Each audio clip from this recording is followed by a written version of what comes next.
Raja Spoiler. Selamat datang di kawasan Raja Spoiler. Kawasan daerah terlarang karena di sini banyak spoilernya. Bersama aku Raja yang akan menuntun kalian untuk bisa keluar dengan selamat sampai tujuan. Dan langsung saja kita mulai perjalanannya. Dua orang pria terlihat berjalan di dua tempat yang berbeda dengan suasana hati yang berbeda pula. Pria yang pertama ini yang sedang tampak kesal menahan amarahnya bernama Jaka. Seorang berandal sekolah yang hobinya mencari masalah. Sementara pria yang hatinya sedang senang ini bernama Mamat. Seorang pangeran sekolah yang banyak dipuja para gadis di sekolah. Mereka berdua melewati jembatan penyeberangan yang sama. Dan tanpa sengaja, Mamat menyenggol Jaka. Mamat langsung meminta maaf pada Jaka karena ketidaksengajaannya ini. Tapi Jaka yang hatinya sedang kesal menampik tangan Mamat dengan kasar. Hal itu tentu tidak diterima oleh Mamat. Ia pun mulai terpancing emosinya. Ditambah dengan sebuah kata provokasi dari Jaka, pengecut. Untung saja Mamat bisa menahan dirinya, dan ia pergi meninggalkan Jaka yang masih kesal. Adegan berganti dengan seorang anak remaja yang masuk ke sebuah toko di pasar. Wawan, bocah usil yang hobinya ngutil. Wawan dengan sengaja mengalihkan perhatian penjaga toko dengan terus-menerus menunjuk barang-barang dan menanyakan harganya. Sembari dia memasukkan barang-barang yang sudah ia incar ke dalam tasnya. Sayang, aksinya ketahuan oleh penjaga toko. Ia pun segera berlari dan dikejar oleh penjaga toko. Di tengah pelariannya, ia tak sengaja bertabrakan dengan Jaka. Jaka pun segera mengejar Wawan dan berhasil menghadangnya. Jaka hampir saja menghajar Wawan jika tak ada Mamat yang datang untuk menghadangnya. Beraninya sama anak kecil, ejek Mamat yang membuat Jaka naik pitam. Ia pun segera menghajar Mamat, dan mereka pun berdua berkelahi. Di tengah perkelahian, Wawan memanfaatkan kesempatan itu untuk melarikan diri.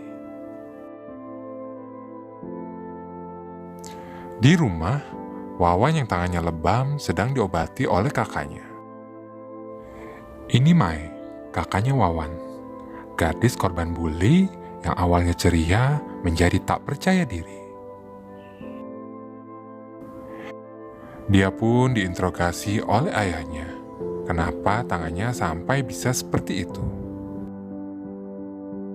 Wawan pun akhirnya mengaku kalau tadi dia pergi ke toko dan lupa membayar. Pak Adam langsung marah dan menghajar Wawan. Itu namanya ngutil, dasar anak bodoh. Wawan yang tidak terima disalahkan terus oleh ayahnya dan akhirnya menuduh kakaknya lah yang sebenarnya pembuat masalah nomor 1 di dalam keluarga. Seketika Mai langsung gemetaran dan Pak Adam pun langsung panik, takut putrinya itu menangis gara-gara kata-kata dari Wawan. Mai pun kembali mengurung dirinya di dalam kamar. Dia pun mencurahkan isi hatinya pada situs bebek buruk rupa. Dia menceritakan bahwa dirinya sebagai pembuat masalah, yang tidak punya teman dan selalu mengisolasi dirinya di dalam rumah, serta menyembunyikan wajahnya di balik kardus. Dan adegan flashback pun terjadi. Dulu, saat Mai masih kecil, dia pernah menyatakan cinta pada salah satu anak laki-laki. Mai kecil memberikan sebungkus coklat sebagai lambang cintanya terhadap anak laki-laki itu. Tapi, anak laki-laki itu langsung membuang coklat tersebut dan menolak cinta Mai. Ia pun mengejek Mai dengan mengatakan wajah Mai jelek. Dia pun menyuruh Mae untuk segera pulang dan menyembunyikan wajah jeleknya di balik kardus. Teman-teman yang lain pun ikut mengejek Mae. Mae yang hatinya sakit dan sedih lari pulang ke rumah. Sejak saat itu, Mae tidak mau lagi pergi sekolah dan menutupi wajahnya dengan kertas karton. Tapi karena kertas karton gampang rusak, pada akhirnya Mae menutupi wajahnya dengan kardus. Kembali ke masa kini, Mae yang masih asik curhat di situs bebek buruk rupa kaget karena listrik tiba-tiba mati. Mae pun langsung berteriak memanggil ayahnya. Pak Adam datang dengan sebatang lilin dan berkata bahwa dia lupa membayar tagihan listrik. Padahal itu ternyata sengaja, agar Mae mau berhenti main laptop. Keesokan harinya, Pak Adam mendatangi dokter untuk mengeluhkan penyakit Mae. Bu dokter pun berkata bahwa Mae itu tidak sakit. Apa yang dialami oleh Mae dinamakan hikikomori, sebuah kondisi di mana anak remaja menarik diri dari kehidupan sosial dan memutuskan untuk menyendiri di kamarnya sendiri.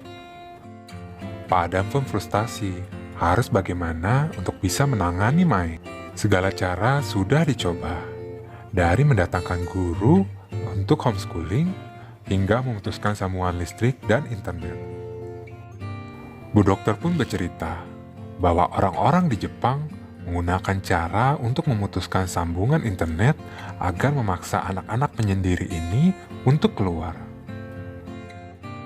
Benarkah dok? Apakah mereka akhirnya keluar? Rasa penasaran Pak Adam. Ya, anak itu akhirnya keluar rumah. Tapi setelah itu, dia menusuk ayahnya sendiri dan membakar rumah.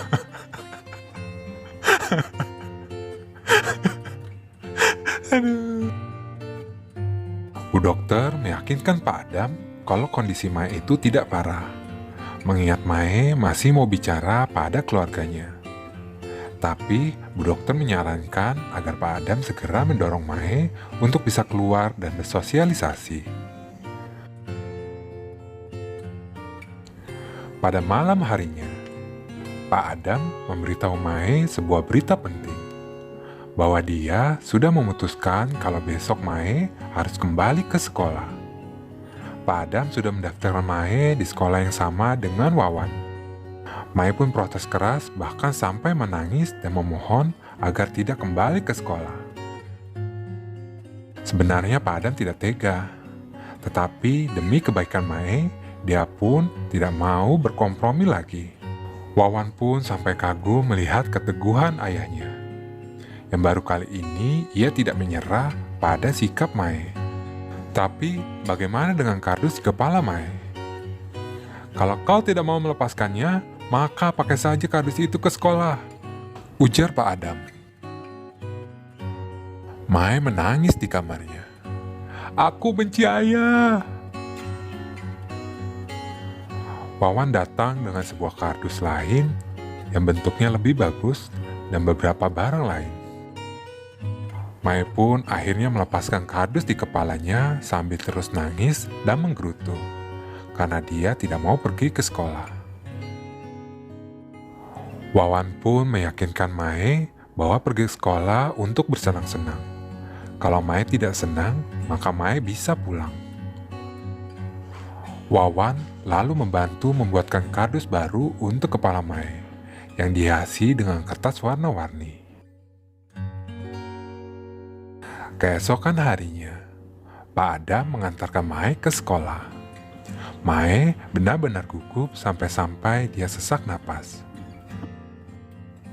Pak Adam pun mencoba membantu menenangkan Mae dengan memainkan musik sampai akhirnya Mae menjadi tenang. Mae meminta maaf pada ayahnya karena kemarin dia mengatakan kalau dia membenci ayahnya. Aku juga minta maaf karena memaksamu, tapi aku rela dibenci berkali-kali jika itu bisa membuatmu berteman dengan seseorang, balas Pak Adam. Mae akhirnya memberanikan diri untuk keluar dan masuk ke dalam sekolah. Tapi kepala kardusnya sukses menarik perhatian semua orang di sekolah dalam waktu yang cepat. Mereka semua pun mentertawakan dan mengatai Mae orang yang aneh. Semua itu mengingatkan Mae pada masa lalunya, sampai-sampai membuatnya panik dan hampir pingsan. Untungnya, ada seseorang yang memakai helm yang menolongnya dan mencegahnya terjatuh. Berbeda dengan siswa lainnya, pria itu mencoba mengajak Mae berbicara dengan baik-baik dan memperkenalkan namanya. "Hai, namaku Mamat. Nama kamu siapa?" Tapi Mae benar-benar sangat gugup dan langsung melarikan diri. Mae yang berlari tanpa melihat jalan sampai tak sengaja menabrak Jaka yang saat itu sedang membuli seorang siswa. Mae meminta maaf, tapi Jaka mencegah pergi dan memaksa Mae untuk melepaskan kardusnya. Saat Mae menolaknya, teman-teman Jaka langsung mengeroyoknya. Datanglah Mamat langsung maju untuk menyelamatkan dan membawa Mae pergi. Bahkan di kelas, Mae langsung dibully dan diketahui oleh teman-teman sekelasnya gara-gara kardus itu.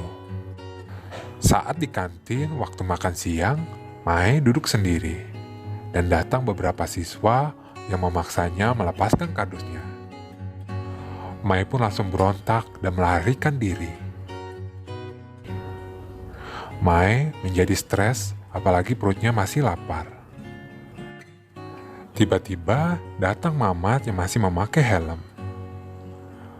Mae langsung protes. Pasti Mamat sengaja memakai helm untuk mengejek kepala kardusnya. Mamat pun menyangkal dan beralasan bahwa dia memakai helm agar orang-orang berhenti memandang wajahnya yang ganteng ini. "Lihat, aku ganteng kan?" saat Mamat membuka helmnya. Suara bunyi perut kosong terdengar, yang berasal dari perut Mae. Mamat yang mendengarnya langsung menggoda Mae dengan memamerkan roti lapisnya. Mae pun yang kelaparan memintanya, dan Mamat pun membaginya. Melihat Mae makan sambil memakai kepala kardus, tentu saja aneh bagi Mamat. Mae pun memberitahu Mamat kalau dia memakai kardus ini karena dia sangat jelek.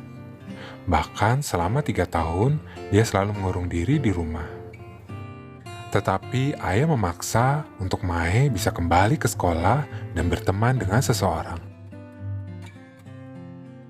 Namun, karena kejadian yang menimpanya hari ini, Mae memutuskan untuk tidak kembali lagi besok ke sekolah. Mamat pun langsung mencegahnya dan meyakinkan Mae kalau mereka besok pasti akan bertemu lagi di sekolah. "Karena aku ingin berteman denganmu," kata Mamat. So sweet.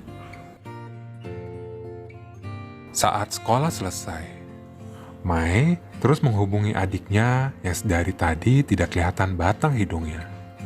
Ternyata Wawan sudah pergi dengan teman-temannya bermain game dan meminta Mae untuk pulang sendiri saja.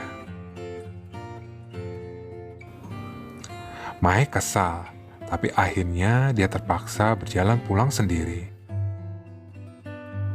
Saat pulang melewati jalan belakang sekolah, ia malah mendapati Jaka sedang berkelahi dengan Mamat. Jaka terus saja menghajar Mamat sampai babak belur. Untung saja ada petugas keamanan yang menghentikan perkelahian mereka. Teman-teman Jaka langsung melarikan diri. Jaka juga langsung melarikan diri. Di tengah jalan, dia melihat Mae yang sedang berdiri. Ia pun langsung menyeret Mae untuk pergi menghindari petugas keamanan. Setelah memastikan keadaan aman dari pengejaran petugas keamanan, Jaka lagi-lagi menyuruh Mae untuk melepaskan kepala kardusnya. Dan saat Mae menolak, Jaka langsung melepas kepala kardus itu dengan paksa. Dan begitu melihat wajah Mae, Jaka langsung terpesona. Tapi Mae yang panik karena wajahnya dilihat seseorang tiba-tiba pingsan. Mae terbangun di rumah sakit dan begitu menyadari kepala kardusnya tidak ada, dia langsung panik setengah mati. Untunglah dokter bertindak cepat dengan menutup wajah Mae dengan masker. Begitu dia sudah tenang, Mae langsung curhat ke dokter dan menuduh ayahnya sebagai penyebab masalah ini. Semua orang di sekolah membulinya. Malah sampai menyebabkan 2 orang siswa berkelahi karenanya. Pak Adam menjadi sedih dan merasa bersalah. Dia sudah berniat untuk tidak lagi memaksa Mae ke sekolah. Tapi belum sempat Pak Adam mengutarakan niatnya, Mae malah menyela duluan dan mengejutkan semua orang dengan menyatakan bahwa dia akan kembali ke sekolah dan mengalahkan si preman itu. "Ayo Mae, semangat, aku mendukungmu." Besoknya di sekolah, Jaka gelisah memikirkan Mae yang ternyata sangat cantik. Jaka tidak mengerti kenapa wanita secantik Mae malah menyembunyikan wajahnya di balik kardus. Jaka pun ingin bertemu lagi dengan Mae. Seketika, keinginan itu langsung terkabul. Tiba-tiba Mae datang dan langsung menampar Jaka. Jaka pun kesal dan tak mengerti kenapa Mae menamparnya. "Ini tidak seberapa dibandingkan dengan apa yang pernah kamu lakukan padaku." Jaka langsung mengejar dan memaksa Mae untuk memberitahukan alasan kenapa Mae menyembunyikan wajahnya. Tetapi Mae enggan untuk menjawabnya. Jaka terus memaksa, bahkan berusaha merenggut paksa masker Mae. Untungnya datang Mamat menyelamatkan Mae dengan menendang Jaka. Kedua pria itu pun akhirnya berkelahi lagi sampai Mae harus memisahkan mereka. Insiden 2 pria memperebutkan Mae ini langsung menjadi hot topic di sekolah, bahkan sampai masuk media sosial. Mae yang mengetahui masalah ini langsung menggerutu marah pada kedua pria itu dan menuduh mereka sebagai penyebab masalah yang terjadi pada hidupnya sejak dia kembali ke sekolah. "Kenapa kalian berdua ikut campur dalam kehidupanku? Aku kan sudah bilang kalau aku ingin berteman denganmu," kata Mamat. Tapi Jaka tidak percaya. "Mana mungkin kamu cuma mau menjadi teman." Mamat pun heran kenapa Jaka selalu mengganggu Mae. "Apa jangan-jangan kamu menyukainya?" Tebakan Mamat langsung membuat Jaka terdiam. Jelas saja itu membuktikan kebenaran dugaan dari Mamat. Jaka berusaha mengelak dengan mengatai Mae jelek. Tapi Mamat sama sekali tidak percaya dengan perkataan Jaka. Sementara Mae langsung pingsan ketika mendengar hinaan dari Jaka. Dan Anda sudah tiba di akhir episode pertama. Ingat ya teman-teman, jangan membuli, karena kita tidak tahu kondisi mental seseorang. Sampai jumpa teman-teman.